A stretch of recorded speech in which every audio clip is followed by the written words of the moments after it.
Alpha male has the highest levels of stress chemicals, and that's because it is stressful to be the boss at a certain level, especially if that's not really you. So you must make sure that you're enforcing loyalty, and it'd be best if people were just naturally loyal, but that's not the reality. There are a lot of people who are around you with their hand out, and as long as you're feeding them, they're loyal. But if you ever take a L, then boom, they're going to disappear ASAP. Also acknowledge Das. He writes, "Peace of the Saints. I hope Hustlemania is going well for you. I've been using the game from the Big Game Conference, and the game is on another level. Always had my women, but after the Big Game Conference, my ability to get the best out of them is on another level. Everything you teach is better than gold. My whole flow is crazy right now." It'd be like that. And I appreciate you sharing that so that other people have the opportunity to get the Big Game Conference. And the Big Game Conference is not just about how to talk to a woman, how to approach a woman. It's really about the big picture of how to design a life with a woman or deal with women, because you might want children. You might want a woman to live with you. You might want these things, and you have to know how to do it before you start doing it. And that's all of what the Big Game Conference is about.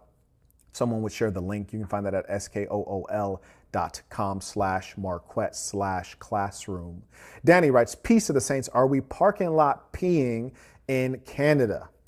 Might have to. We definitely gonna have to kick a little bit of game. It just wouldn't be life without it. Shout out to Xavier, comes in via Venmo. He writes, "Good afternoon, Mr. Burton. Ordered my Taliban sweater days ago. Thank you for bringing that idea to life." Oh, and by the way, there's a sweatshirt. It says Taliban time. Definitely get it. Just reminded me I need to get mine. He writes, "Speaking of such, the Berlin Pride Parade was attacked by an Islamic follower just recently, and there were casualties. If you ask me, he was doing the Lord's work." No comment. No comment. May I acknowledge Reginald? He writes, "One backpack." Okay. Oh, shout out to Reginald. He has the backpack briefcase, the brown one. I actually have it right here, literally right here. And this is a beautiful piece. And here's the irony. This was actually one of the samples. So this joint right here is half a decade old at this point.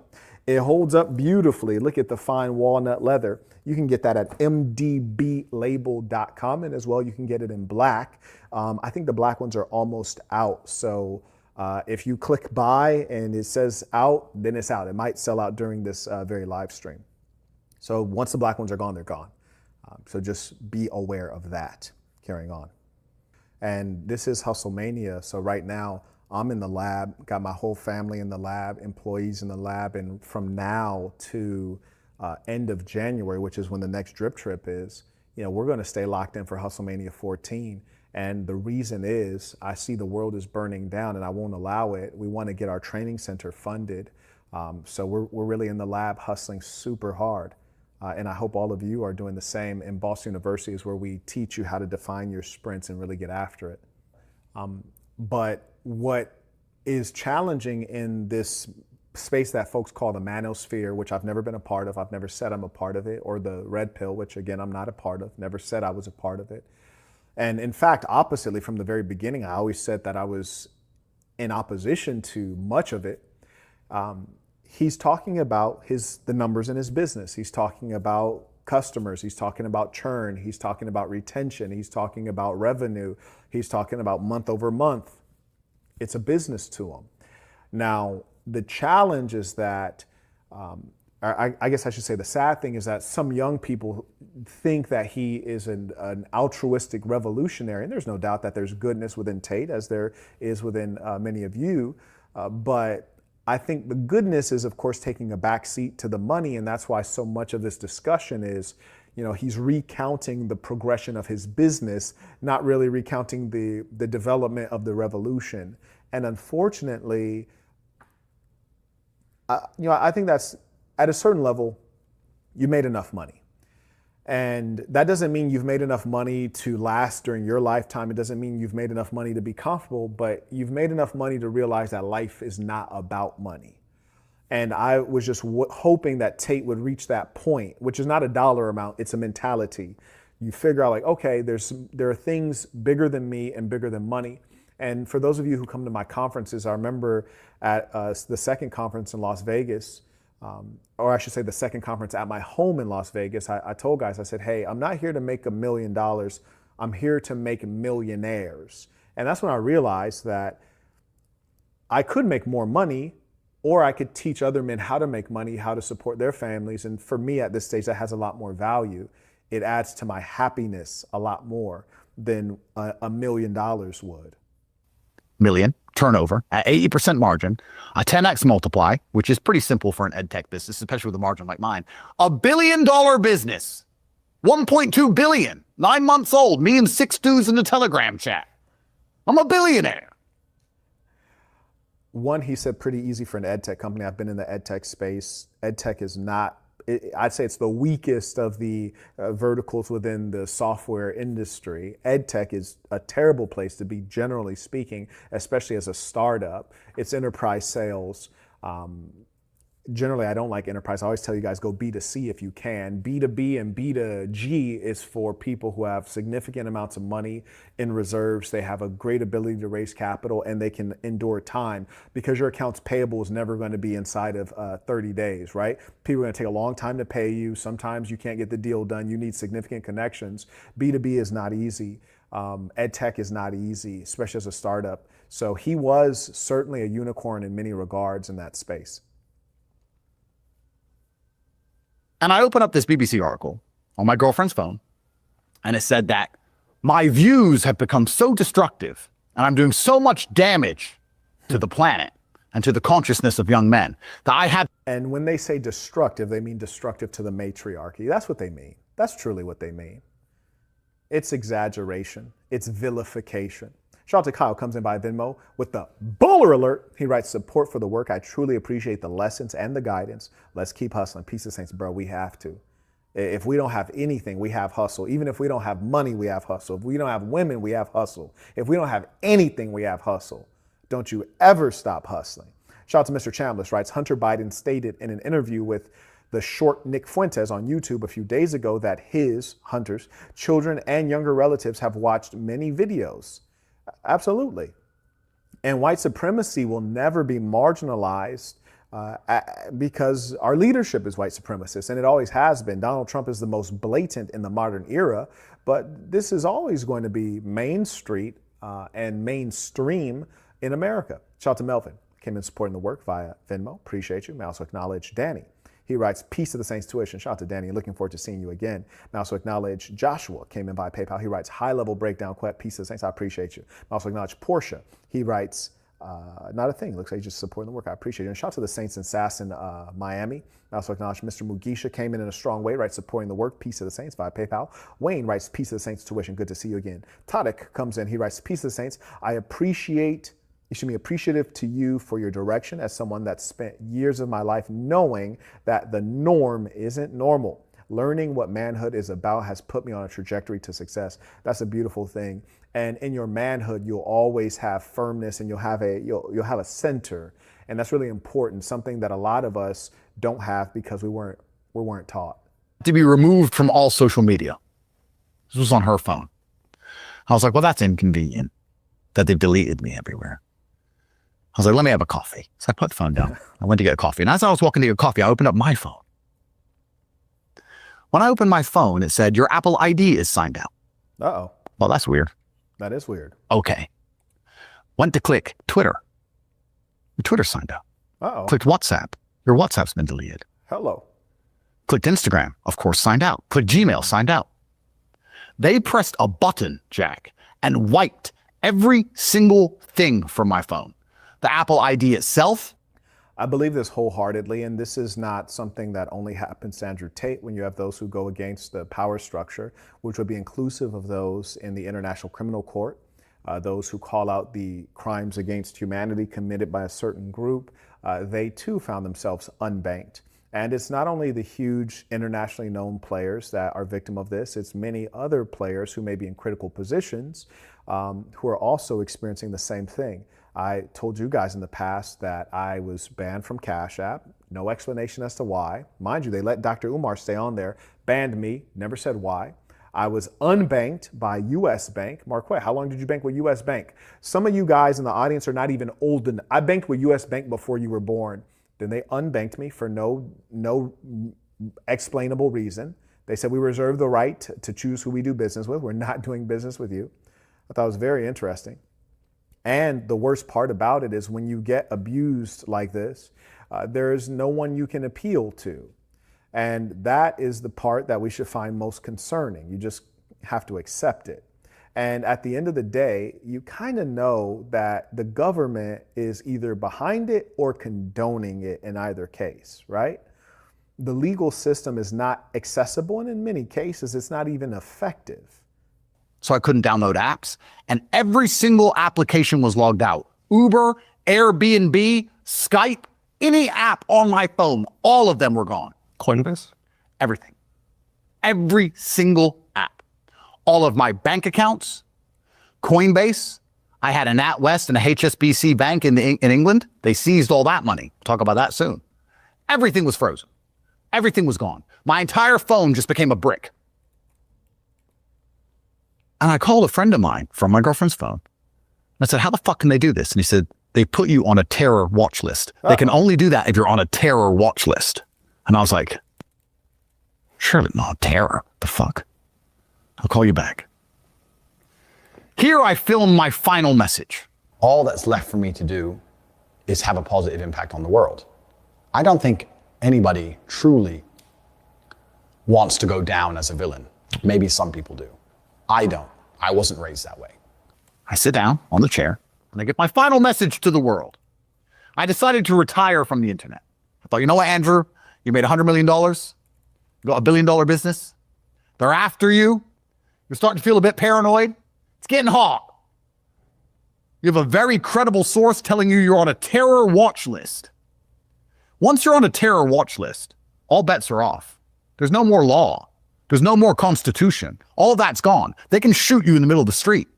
Police can come up. They can do that without you being on a terror watch list, buddy. Absolutely. I mean, and the funny thing is the only thing that would stop that would be if the powers that be knew for certain that there would be an unmanageable uprising if they were to do that. And with the low testosterone levels around the planet Earth and the fact that you fail to organize people, then yeah, at this level, they can probably get away with it. Yeah, it is what it is. Up and just shoot you, go terrorist threat. End of story. And the basic premise was that I had so much power over the young men in 2022 that I could have caused a revolution. They're probably right. I probably could have said, fuck the Matrix, Westminster Palace tonight. Let's take over. And it would have been the fucking end. Please understand, the Matrix does not fear women. This is why they empower women. This is why they constantly attack me for being a misogynist. They want women to be as powerful as possible because you know what happens when women are powerful? Nothing. If women protest, if 100,000 women march through this town right now and protest, it's inconvenient. If 100,000 men march through this town, everything burns and the entire government changes. Men can fight. Men are armies. Women don't matter. They don't give a shit. So here I have a philosophical disagreement with, or not philosophical, but I identify a different enemy, a different power structure. I actually believe that the power structure is largely controlled by women and by female mentality. And that is why I call it a matriarchy. And that's why it reached out to attack him, because he has spoken against women. So he is suggesting that there are men who lead the power structure, and those men want women to lead in the society so that they cannot upset existing power structures. Whereas I forward that it is a collection of men and women who lead, but it is a matriarchy in its essence and in its culture. And when you have female culture and leadership, there are certain things that'll be hallmarks of it. There'll be no morality, no definition of right and wrong, which would be in black and white. There will be sexual perversion. There will be endless levels of understanding. I watch, but I don't judge. I listen, but I don't judge. There'll be this don't judge mantra, which allows for all forms of perversion. There'll be the excuse of love as a explanation for all means of thinking and behaving. Love is love, no matter who it's between, right? And that is chiefly feminine thinking, the worst aspects of being feminine. And so I forward that those are the aspects of matriarchy that are controlling the prevailing systems. Women protest, they don't give a fuck. So you want women at the top of the pyramid, you want women as powerful as possible so that women are in charge of society so that you can just stay at the top of your castle stealing and raping and pillaging from everybody, just stealing all the money, destroying society, importing whoever, breaking all the laws, and what's going to happen? A bunch of women are going to nag. Give a fuck. When men get together, I think with all of his trials and tribulations, we must find it curious that he's never named a specific individual and even rarely named particular entities that are oppressing him or policing him. And at some level, it could be because these folks are great at hiding their hand, but I'd be interested to get to the bottom of that. And to the gentleman who came in by Cash App, I did get your DM on IG. That's taken care of. I also want to let everyone know there is a classic that we just made available. It's called Unruly Female Tries to Turn My Women Against Me. That's at the top of Patreon, and that's also at the top of Peace of the Saints. It's the video that's just been released, and you're going to absolutely learn a lot of lessons from that. Highly recommend that you check it out. And the reason that I think it's really pertinent to this discussion is because someone had asked earlier, do I think that a bunch of women would get together and lie on Andrew Tate? And the answer is absolutely yes. Women who love you will betray you. You hear me? And in fact, they'll betray you because of love will be their explanation. And I thought that was a very pertinent lesson to help you guys better understand women and some of the circumstances you can find yourself in due to women. So do take a look at that when you have a moment. That's exclusive for the members. If you're not a member, you're going to want to become one, if only to check this out. That's at peacetothesaints.com. Hit the join button, and we invite you, hopefully, that you join the community. Not called a protest. It's called a revolution. Women don't do revolutions. They can't. So they deliberately empower women to subjugate men. That's why masculinity has been under such attack. And I came along and was the most Googled man in the world promoting masculinity, not realizing this was putting me at war against the matrix itself. I wasn't even political at that time. I didn't even talk about political parties. I just said to young men, stand up for yourself, go to the gym, stick for what you believe in. You're allowed an opinion, you matter too. And that was considered. And that is certainly political, absolutely, especially in the case of a matriarchy, right? If women are dominating to tell males that they can stand up for what they believe in and they can be themselves, then yes, that is fundamentally political, especially in the context of a matriarchy. My guy writes, don't you find it a little odd that Andrew Tate moved to Romania many years ago out of all places? Romania seems like an odd place to move to. No, I don't find it odd at all, actually. I've been to Romania many times, and my favorite town in Romania is Iași. It's the second largest town. I want to check out Cluj when I get a chance, but I quite like Iași. I don't like Bucharest at all. He lives in Bucharest. That's his prerogative. But no, I don't find it odd. I think that it's completely reasonable to find a place where the cost of living is low, where you can have influence within the government and the police force, where the living is easy. The women are reasonably attractive. Not in Bucharest, they're butt ugly, but everywhere else they're pretty attractive. Where the women are attractive, and for a little bit of money, you can hire a guard, you can hire maids, and you can have a good life in a country that's pretty lush and has some pretty good cultural values. So no, I don't find that odd at all. And I say that having gone to pretty much any country that people can name, and quite a few that people couldn't name. Henry writes, you talk about the matriarchy, I think you mean matriarchal, perhaps, matriarchal government that runs the West. But does the same matriarchy run Israel? Does Israel have a matriarchy? I would say yes, and that's evidenced by the perversion that you observe in their society. They are a major destination for the LGBTQ. And frankly, the people who run that government are not the religious people.